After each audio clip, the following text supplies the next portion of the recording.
আচার্য, contact number 84205 নিচে দেওয়া হচ্ছে। যদি কেউ ফ্রি কনসালটেন্সি চাও, সেটা কিভাবে ডেটাবেসটা পাঠাতে হবে, কি কি পাঠাবে এবং আমি কিভাবে উত্তর দেব, পুরো ম্যাটারটাই আছে।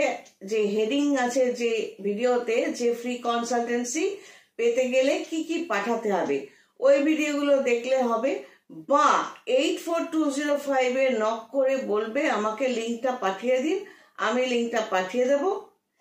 ওখান থেকে দেখে নিয়ে যা যা রিকোয়ারমেন্ট ওগুলো পাঠিয়ে দেবে। যারা 90075 ফোন করে বলবে আমি তো আরেকটা নাম্বার জানি না বা আমাকে লিঙ্কটা পাঠিয়ে দিন, ডেফিনেটলি ওই নাম্বারটা থেকে ব্লক করে দেবো। কারণ আমি বলছি বারবার যে 84205 তোমাকে নক করতে হবে। আগে দেওয়া ছিল ওই নাম্বারটা, আমার এখনো আছে, বাট আমি যখন বলছি 84205 নক করলে তবেই আমি লিঙ্কটা পাঠাবো এবং ডেটাবেসটা পাঠিয়ে দেবে। বারংবার বলেছি, উকিলের কাছে গেলে কাগজপত্র নিয়ে যেতে হয়, সেগুলোকে ডেটাবেস বলে। ডাক্তারের কাছে গেলে নিজের পুরনো সিরিয়াস কোনো রোগের প্রেসক্রিপশন নিয়ে যেতে হয়, তাকে বুঝিয়ে বলতে হয় কি কি তোমার সমস্যা, সেটাকে ডেটাবেস বলে। আর জ্যোতিষীর কাছে তার রিকোয়ারমেন্ট অনুযায়ী date of birth, place of birth, time of birth etcetera যা যা লাগবে, আমার কাছে যা যা লাগবে সেগুলো ভিডিওতে বারংবার আমি বলেছি। তাও এই ভিডিওটা যদি দেখো, এবার তোমার কাছে কোয়েশ্চেন মার্ক কোন ভিডিও দেখবো, আমাকে একটা নক করো। হাই লিখবে না, লিখবে আমি ডেটাবেসটা পাঠাতে চেয়েছি, আমাকে লিঙ্কটা পাঠান। ওকে, তো আজকের সাবজেক্টটা হচ্ছে নৈবেদ্য কি, ভগবানের প্রসাদটা বলতে কি বোঝায়। আর এইটাকে একটু ডিটেলসে বোঝানোর চেষ্টা করি, কারণ অনেকেরই জায়গাটা কনসেপশনটা নেই। আর যাদের নলেজ নেই অ্যাস্ট্রোলজি সাবজেক্টটা নিয়ে, বা ওই যারা ভরে টরে পড়ে, যাদের ভগবান পজেস করে, তাদের ব্যাপারটা আলাদা, আমি তার মধ্যে ঢুকতে চাইছি না। নর্মালি কি হচ্ছে, ভগবান মানে হচ্ছে একটা ঐশ্বরিক শক্তি, ভালো শক্তি, যাকে আমরা আমাদের যে কোনো সমস্যাতে তাকে আমরা ডাকছি বিভিন্ন রূপে। একটা শক্তির কিন্তু অরিজিনালি কোনো রূপ হয় না, সে বিভিন্ন রূপে নিজেকে মানে আমরা যেভাবে চাইছি তাকে ডাকছি এবং পাচ্ছি। এবার যেমন ইলেকট্রিক একটা শক্তি, যে নিজের ঘরে ফ্যান লাইটের জন্য প্লাগ বানাচ্ছে, সুইচ দিচ্ছে, সে পাচ্ছে।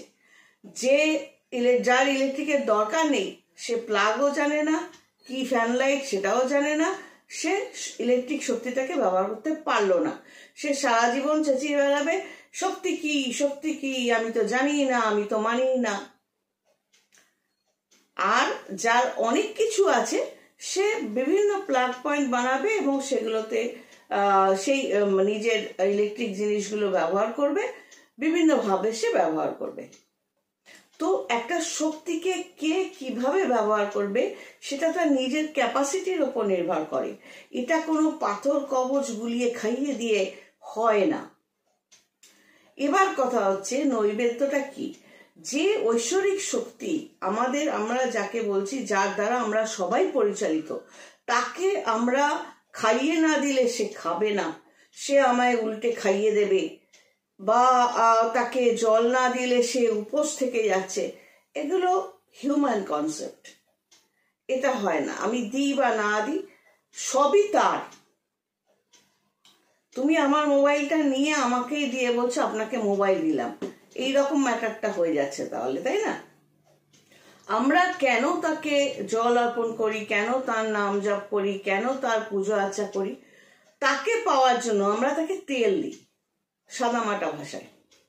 তো নৈবেদ্য বলতে এমনি বিভিন্ন বাড়িতে, আমাদের বাড়িতেও হতো, ফল কাটা, প্রসাদ করা, লুচি, তরকারি, আলুর দম এটসেট্রা এটসেট্রা, এগুলো সবই মানুষের তৈরি করা। দেখবে পুজোর সামনে নৈবেদ্য বলে 5টা ফলের একটা জায়গা থাকে, ওইটাই কিন্তু আস্ত ফল দেওয়াটা কিন্তু ভগবানকে এটাই নিয়ম। এবং ঘট যেটা বসানো হয় ওইখানেই তাকে আবাহন করা হয়, অর্থাৎ ঘট মানে একটা পূর্ণ ঘট, সেখানেই তাকে আবাহন করা হচ্ছে। মূর্তি রাখা হয়, কিন্তু ঘটের কিছু নিয়মাবলী করে পুরোহিত তাকে ওইখানে আবাহন করছে। তো নৈবেদ্য বলতে তুমি কত রকম রান্না পারো আর কত লোককে খাওয়াবে, বসে বসে ফল কাটছো, যেটাকে তুমি ভগবানের প্রসাদ মনে করছো, কি খিচুড়ি বানালে কি চাটনি বানালে ভগবানকে এভাবে খাইয়ে দিচ্ছ, সে ভগবানও খেলো, তুমি সবাইকে বুঝিয়ে দিলে গল্প গাছা, সেটা তোমার ব্যাপার আর তাদের ব্যাপার। নর্মালি আমরা অর্পণ করি, মন্ত্রের মাধ্যমে অর্পণ করি অন্ন জল, তার আগে আমরা করশুদ্ধি করি, হাত শোধন করি, নিজেদের শোধন করি, সব মন্ত্রের মাধ্যমে।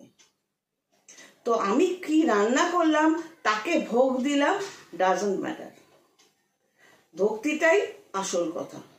ভক্তি যদি থাকে তাহলে কি কি করণীয় পরের ভিডিওটাই বলছি, ভক্তি আর অভক্তি কিভাবে বোঝা যায়। সবাই ভালো থেকো, God bless and take care.